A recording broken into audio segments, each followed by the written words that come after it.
ଦିନେ ଗୋଟେ ଗଛରେ ଚିଡ଼ା ଆଉ ଚିଡ଼ିଆ ବସିଥିଲେ। ତ ଦୁହେଁ ଦୁହିଁଙ୍କୁ ବହୁତ ଭଲ ପାଉଥିଲେ।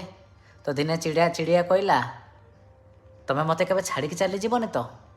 ଚିଡ଼ିଆ କହିଲା, ଠିକ୍ ଅଛି, ତୁ ଯଦି ଏମିତି ଭାବୁଛୁ ମୁଁ ମୋ ପଙ୍ଖକୁ କାଟି ଦେଉଛି।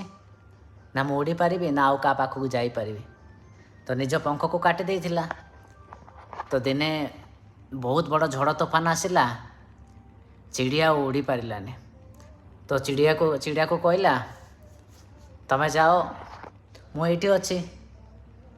ତ ଚିଡ଼ିଆ କହିଲା, ଠିକ୍ ଅଛି, ତମେ ନିଜର ଧ୍ୟାନ ନେବ, ମୁଁ ଝଡ଼ ତୋଫାନ ସରିଲେ ମୁଁ ଆସିବି। ତ ସେ ଚାଲିଗଲା। ପୁଣି ଝଡ଼ ତୋଫାନ ସରିଲା ପରେ ଆସିଲା, ଦେଖିଲା ଚିଡ଼ିଆ ମଡ଼ିକି ପଡ଼ିଛି। ତ ସେଇ ଏକ ଚିଠି ଲେଖି ଯାଇଥିଲା, କହିଲା, ଖାସ୍ ତୁ ମୋତେ ଖାଲି କହିଦେଇଥାନ୍ତୁ, ନା ମୁଁ ତମକୁ ଛାଡ଼ି ଯାଇପାରିବିନି। ଏତିକିରେ ମୁଁ ଝଡ଼ ଆଗରୁ ମରି